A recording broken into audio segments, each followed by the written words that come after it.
Bien, bonjour tout le monde. Alors aujourd'hui, on voulait dans le fond prendre quelques minutes pour faire le point sur la situation montréalaise et répondre évidemment à vos questions.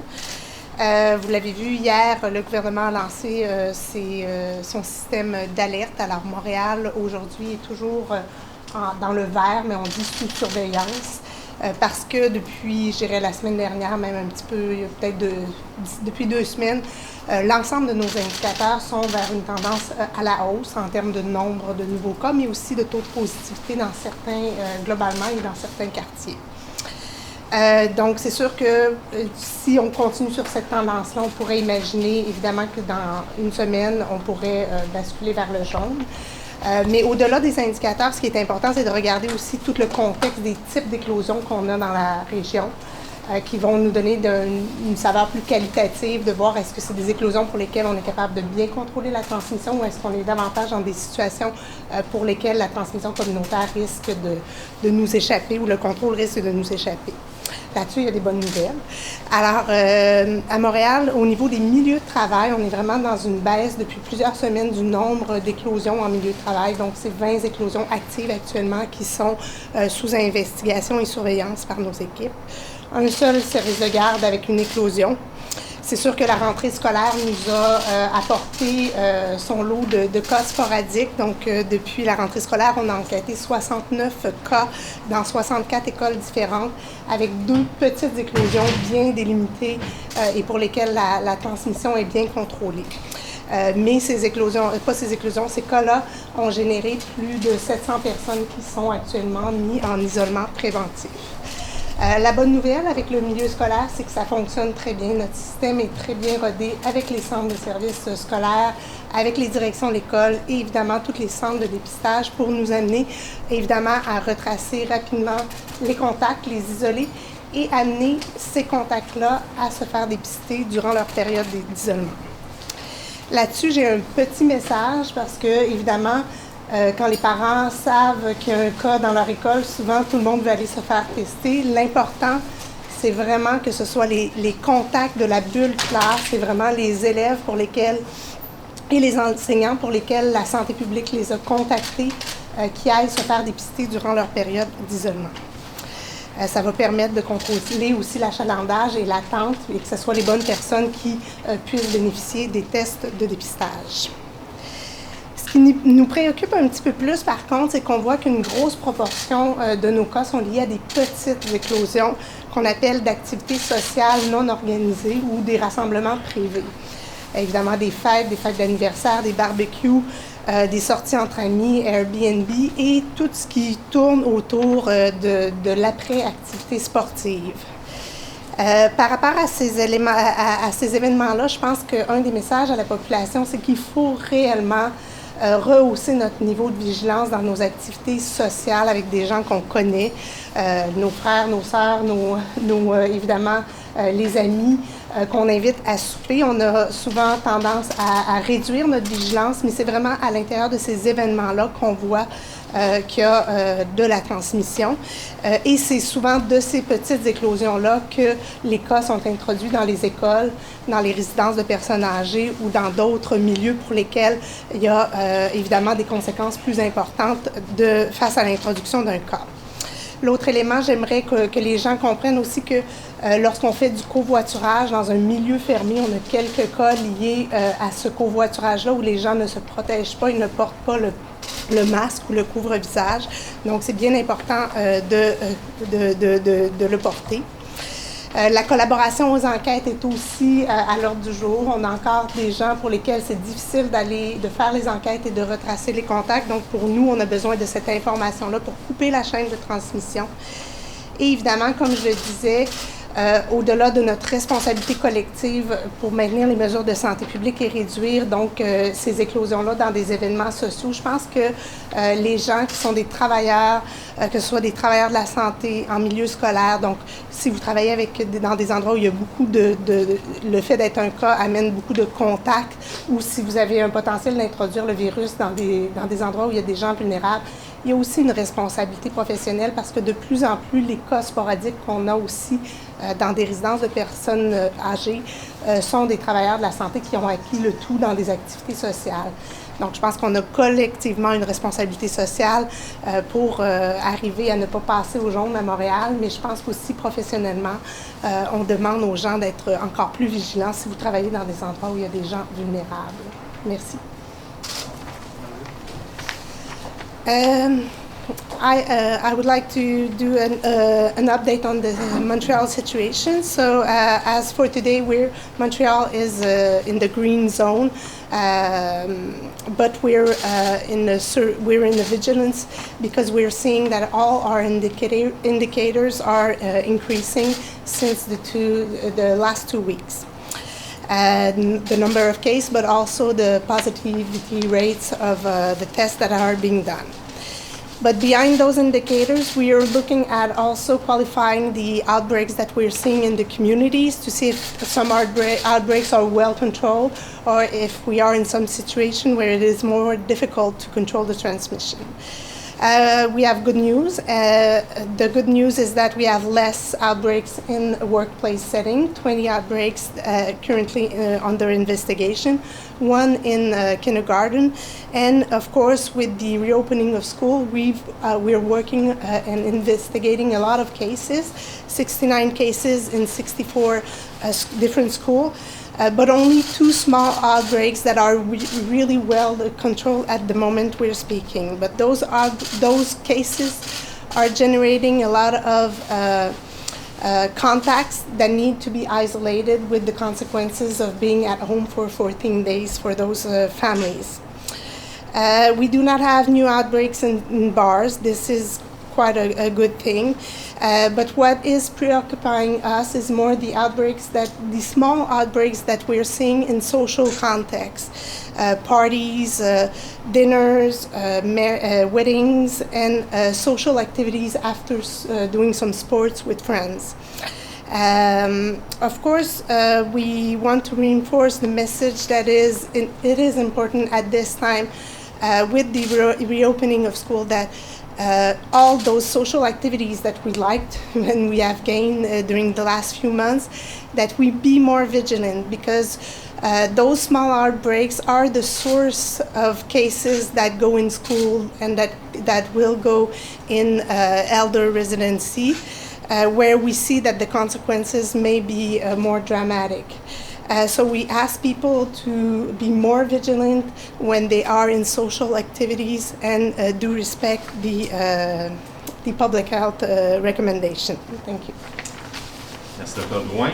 On va débuter la période de questions. On va vous donner 2 questions chaque. On commence par les questions en français, questions en anglais. Je vais vraiment vous demander de rester sur vos 2 questions. Pas de relance parce que le midi arrive pour tout le monde. Je trouverais ça triste que les derniers journalistes en anglais soient pénalisés parce qu'il y en a d'autres qui ont posé plus de questions. Alors, je commence en français par M. Olivier, TVA. Il semble y avoir un problème dans les informations qu'on donne aux personnes qui doivent se faire dépister dans les écoles ou ailleurs. Pourquoi, par exemple, dans une école, on n'envoie pas des unités mobiles? Pourquoi on ne donne pas une information claire? Beaucoup de parents ont de la difficulté, ou des gens qui doivent se faire tester, à savoir où aller. On ne sait pas où se trouvent les cliniques, ou on ne sait pas les numéros de téléphone, on ne sait pas s'il y a des cliniques mobiles. Est-ce qu'il n'y aura pas une manière d'organiser ça différemment pour qu'on puisse savoir où aller se faire tester rapidement? Et même des unités mobiles dans les écoles, au cas où il y a des enfants ou des parents, qui ne parlent pas ni français ni anglais, et qui sauraient où aller, justement. Ça répond à la caméra. Oui, désolé. Donc, la façon dont ça fonctionne actuellement, puis il faut comprendre qu'on n'a pas de grosses éclosions, c'est vraiment des cas, et souvent, même dans les 60 quelques cas, il y en a plusieurs pour lesquels il n'y a pas eu de contact, donc c'était pas des gens, c'était peut-être des travailleurs qui n'étaient pas en contact avec des jeunes. Donc, c'est la bulle classe qui doit aller se faire dépister. Le plus important, là, c'est vraiment identifier ces contacts-là, les isoler. Après ça, le dépistage, il peut se faire dans les jours qui suivent. Même, des fois, on dit que c'est peut-être mieux de ne pas le faire le lendemain matin, attendre un peu que l'incubation se fasse pour être capable, évidemment, si on a à dépister le virus, d'avoir un test positif. Et à ce moment-là, la façon dont on fonctionne, c'est que normalement, dans la plupart des situations, on va donner à l'école, chaque école est jumelée avec un centre de dépistage et le parent peut aller à ce centre de dépistage-là.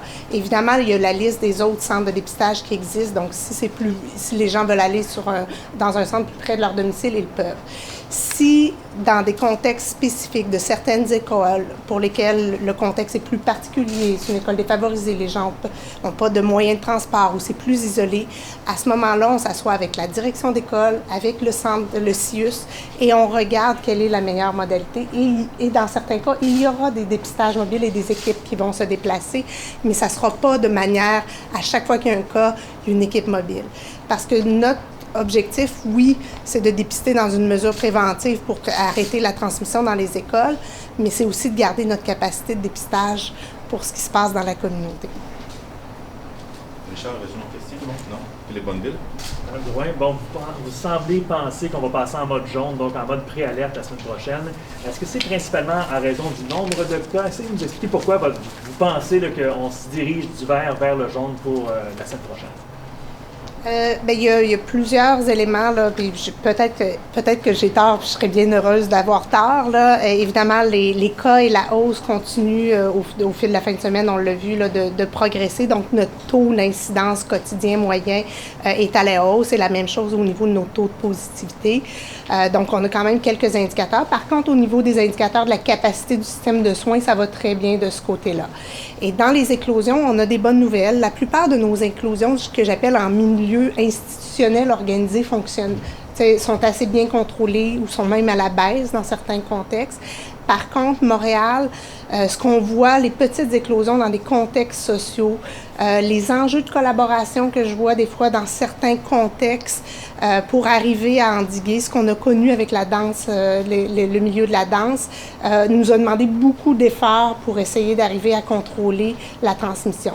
Donc, si on voit que ce type d'éclosion-là continue d'augmenter, c'est probablement des indicateurs qui vont nous dire qu'on a peut-être à rehausser le dépistage et à rehausser, dans le fond, certaines mesures populationnelles de base. Bonjour Mme Drouin. Vous l'avez dit, ce sont les rassemblements privés qui génèrent le plus de cas présentement. J'aimerais savoir quelle est la proportion en ce qui a trait à ces cas-là par rapport au nombre total de nouveaux cas. Et aussi, qu'est-ce que vous pensez du fait que Québec veut augmenter la répression? Est-ce que c'est ça la bonne solution pour finalement qu'il y ait moins de transmission dans ces rassemblements privés? Ou au contraire, est-ce qu'on ne devrait pas revenir à des règles plus strictes, c'est-à-dire d'interdire les rassemblements à l'intérieur chez des gens, par exemple? Pour la proportion, je vais devoir aller vérifier exactement. Là, souvent, c'est difficile. On a quand même aussi un indicateur qu'on suit, ce qui est notre capacité à trouver la source d'acquisition du virus. Mais clairement, nos cas ce qu'on voit, nos cas dans les milieux scolaires sont des cas qui ont été acquis là, davantage dans des contextes privés. Donc, la proportion, il va falloir que j'aille voir avec les équipes pour avoir le bon chiffre à vous donner. Par contre, excusez-moi pour dire... Est-ce que c'est la bonne voie, la répression, augmenter le nombre d'amendes versus peut-être simplement dire les rassemblements privés à l'intérieur, c'est terminé? C'est sûr que même si on dit que les rassemblements privés à l'intérieur sont terminés, il faut le contrôler quelque part et on le sait que ce type de contrôle-là dans la vie privée est peut-être pas le plus facile. À ce stade-ci, je pense qu'on est encore dans une perspective d'amener la population à comprendre que les gestes qu'ils posent et la responsabilité qu'ils ont d'appliquer les mesures, lorsqu'ils ne les appliquent pas, les conséquences peuvent être quand même assez importantes dans les milieux de travail où ils vont ou dans les milieux de vie où ils vont par la suite. Fait que pour nous, pour l'instant, que ce soit de fermer des bars ou fermer des rassemblements, c'est pas du tout la perspective dans laquelle on travaille actuellement. On travaille beaucoup sur la collaboration des gens et l'adhésion. Et je pense que ça va être le grand cheval de bataille de cette deuxième vague, d'avoir la population avec nous, parce que la capacité de santé publique, elle est là pour faire les enquêtes, pour mener, nos équipes sont prêtes, la collaboration avec le réseau de la santé, la collaboration avec le système scolaire fonctionne bien, les milieux de travail sont au rendez-vous. Là, il faut que la population nous aide aussi à faire les gains qu'on a à faire pour être sûr qu'on perde pas le contrôle au niveau de la transmission. Deuxième question pour une collègue. Est-ce qu'un employé qui se fait demander par son employeur de revenir au travail peut dire non, de retourner dans un bureau? Est-ce qu'on a le droit de faire ça? Est-ce que c'est disponible? Je sais que c'est un peu légal, mais sinon, quel est votre message par rapport au fait du retour dans des bureaux qui commencent à se faire? Bien, je crois que non. Chaque milieu de travail, l'employé a un contrat de travail avec son employeur et c'est à travers ce contrat-là que se détermine la part du télétravail versus la part qui se fait en présentiel. Je pense que les balises sont là avec la CNSST pour garantir la sécurité des travailleurs lorsqu'ils reviennent au milieu de travail. Mais moi, je pense qu'il y a quand même une discussion à y avoir, mais tout est balisé à l'intérieur d'un contrat de travail entre un employé et son employeur. Oui, bonjour. Merci d'être là. Qu'est-ce que vous avez à dire aux gens qui disent, notamment aux profs ou même aux élèves, qui disent bon, on est 32 dans une classe, ou bien même au primaire, mes enfants sont dans un service de garde ou les élèves sont mélangés dans différentes classes, donc c'est comme un peu à la grâce de Dieu. Qu'est-ce que vous auriez à répondre à ces gens-là? C'est ce qu'on travaille beaucoup avec le milieu scolaire actuellement, le respect de la notion de bulle classe, parce qu'on l'a vu dans certaines écoles, puis c'est pas par mauvaise volonté, là, mais l'organisation, par exemple, du service de garde a fait en sorte qu'au lieu d'isoler 20 personnes, on est obligé d'en isoler près de 40. Donc, on travaille beaucoup actuellement, puis on utilise les cas qu'on a pour revoir ces pratiques-là, pour faire en sorte de réduire au maximum l'impact d'un seul cas dans une école en termes du nombre de personnes à isoler. En même temps, on ne se le cachera pas, là, après l'école, les jeunes peuvent se voir et ça, je pense qu'il y a des messages qu'on doit envoyer aussi à nos jeunes et c'est la même chose pour les jeunes adultes aussi, qu'on est capable d'avoir des activités sociales, mais en réduisant des contacts, on va arriver aussi probablement à réduire la transmission secondaire. Mais ce qu'on met en place, c'est vraiment dans le contexte scolaire, dans le contexte de l'éducation. Et pour l'instant, je pense à part quelques cas où on est obligé de déborder en termes de nombre de contacts, on arrive quand même bien à circonscrire avec la bulle classe. Là. OK, mais est-ce que vous êtes en train de dire que les services de garde ne devraient pas mélanger les élèves? Parce que de toute façon, les écoles n'ont pas les fonds pour avoir... Outre le midi où les enfants restent dans la classe, après l'école, ils sont mélangés. C'est très variable d'une école à l'autre. Là. Certains ont réussi à recréer d'autres types de bulles en prenant des groupes de 2 classes, là, mais l'idée, c'était de ne pas tout mélanger les jeunes de plein de classes différentes. Donc, il y a tout un travail qui se fait école par école selon la capacité, selon qui est inscrit au service de garde, etc.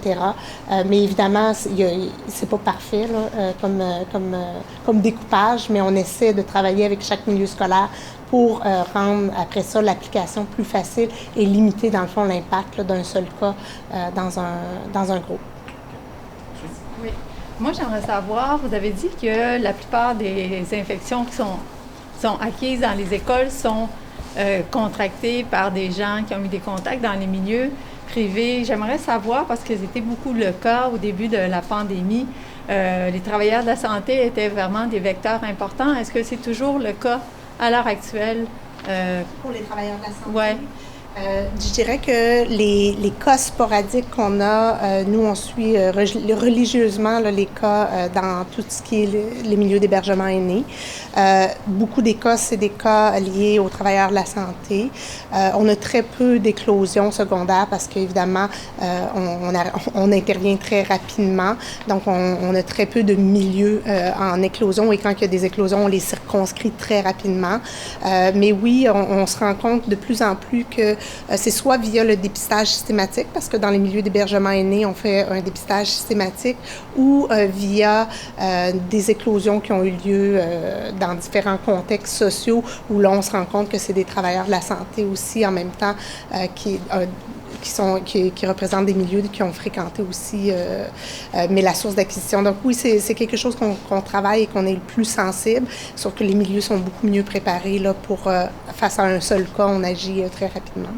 Et en deuxième question, j'aimerais savoir, Montréal, c'est grand. On voit que les éclosions peuvent différer d'un quartier ou d'un arrondissement à l'autre.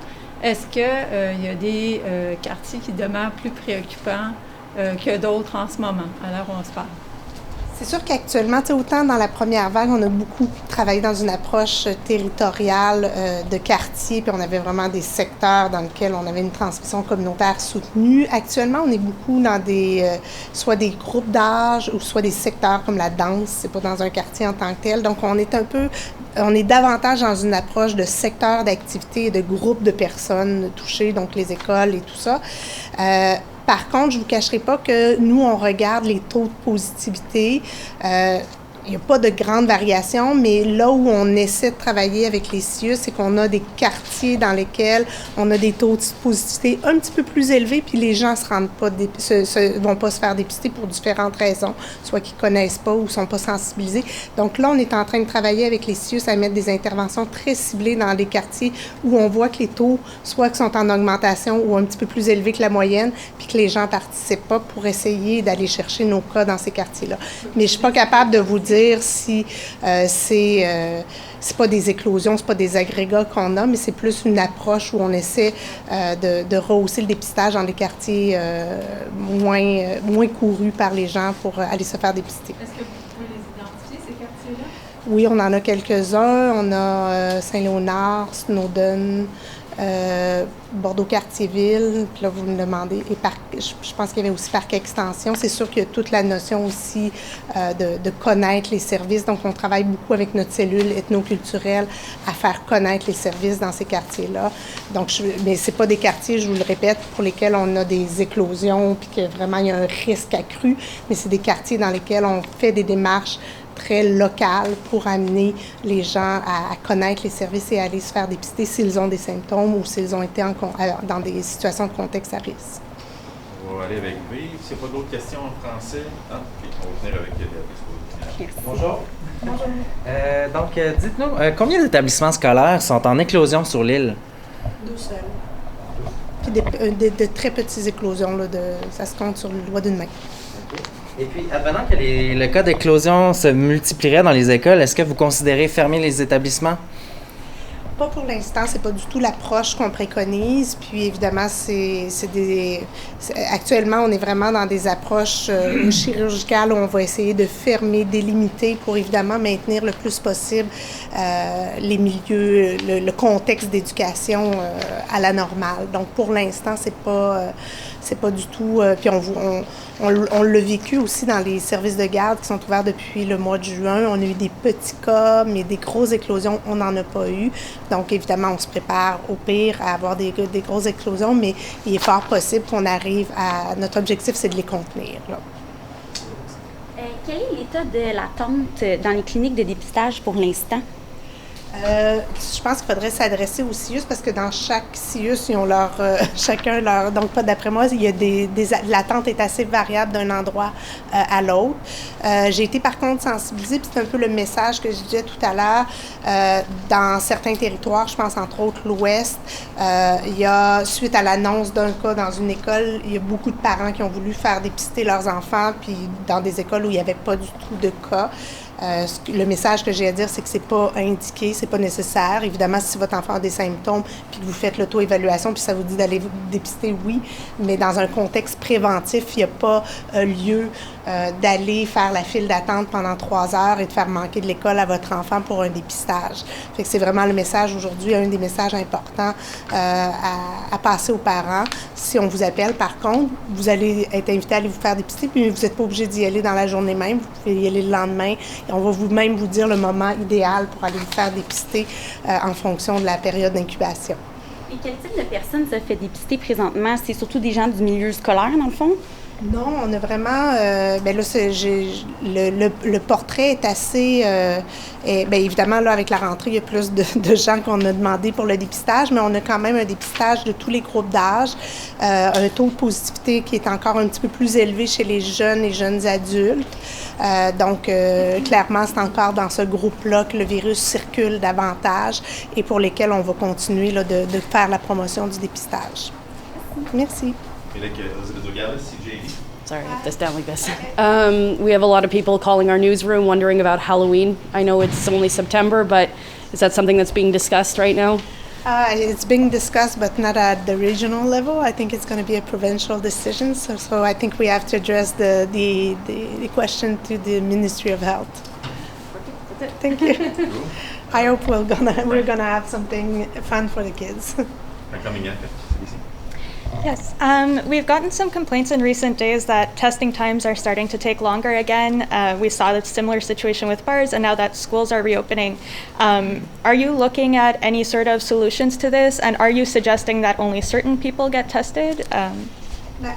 There's two answer to your question. First, as they've been announcing the level, the green, yellow, and red level, we're doing the same thing with the screening centers where we're going to increase in capacity. So this is something that we're doing right now. At the present time, we're still in the green level, so the capacity is good. What we've seen with the reopening of school is that when there was one case in one school, the parents were preoccupied and went for a screening test when it wasn't indicated. When there is a case in a school, the children that are going to be identified as moderate contact are going to be called, and we're going to tell them to go get a test. But it is not the people do not have to get the test in the same day. They can go in 2 or 3 days during their period of isolation. So at this time, I think what we've seen with the waiting time is because there's a lot of parents that are preoccupied, and we're saying that if your children does not have any symptoms, and if you are not in a school where there's a case and where you have been contacted by public health, it is not necessary to have a screening test. And in terms of cases in schools, what are we seeing right now? Are these cases being acquired in the classroom, or are these cases being required elsewhere and then brought into the school? We've just reopened the school, so most of all the cases that we have that we've seen were acquired outside the school, except for 2 small outbreaks where we've seen secondary cases linked to the first cases that was introduced in the school. So we have 2 small outbreaks. Just to clarify, when you say outside the school, are you talking about like private gatherings, or can you specify? Most of the acquisition was done in private gatherings. Families are acquired with contacts in the family or in private gatherings. Je m'excuse, docteur, ça frotte sur le micro. Dr. Dwayne, in terms of today and yesterday, there were long wait times. You touched upon that, and West Island specifically in the Beaconsfield Center. Many of them are parents that are worried. You're saying to them that they don't necessarily have to go, but can they go because of that worry that they do have? Is there any adjustment for that? I think that what we say is the important thing is that we use the test for the people where it is indicated. What we see is that if some people are not in contact at risk or have been in contact with someone that has symptoms or COVID positive, or if they do not have symptoms, there's a risk also of having a false positive test. So for us, in all the priorities that we've put in for the testing, those are not a priority. We're not doing screening tests in all schools for people who do not have symptoms. So what we say to parents is, if the public health contacts you because we've asked your children to be isolated because your children was in contact with someone who had COVID-19, we're going to ask you to get screened during the period of isolation. But for others, if there's no contact, significant contact, it is not recommended. Of course, if your children develop symptoms, there is a auto-evaluation form on the net where you can see if it is indicated, and you can go get the screening test. So yesterday, people were reporting about 3-hour waits, and even some of them told to come back the next day to get tested because of that large number. Is the Beaconsfield Center, or just in general, are they capable of handling this influx of people that are coming because what seems to be the schools? I think we're working with them to make sure that the capacity may increase and that they have satellite sites to reach out in different communities. But at this time, and I think the West is one of our sectors with the lowest number of cases and with the lowest positivity rates that we have in Montreal. So I know parents are preoccupied. I am a parent, but it is if your children has not been in contact with another positive children, it is not indicated. Or if your children doesn't have any symptoms, I think it's better they go to school. Sorry, Matthew Pierre, Montreal Gazette. Just to follow up my colleague's question, the 2 outbreaks in schools, do we know if that was somewhere where COVID spread in the classroom among children? Are we learning more about that? It's really small outbreaks. It's really a small number. Sure. So one is a transmission from a professor to children, and the other one is children between them. But there's no specificity.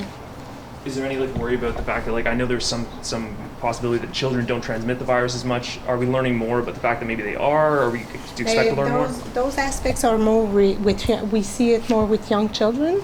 So of course, when we go to secondary school or high school, we see also transmission between adults and children.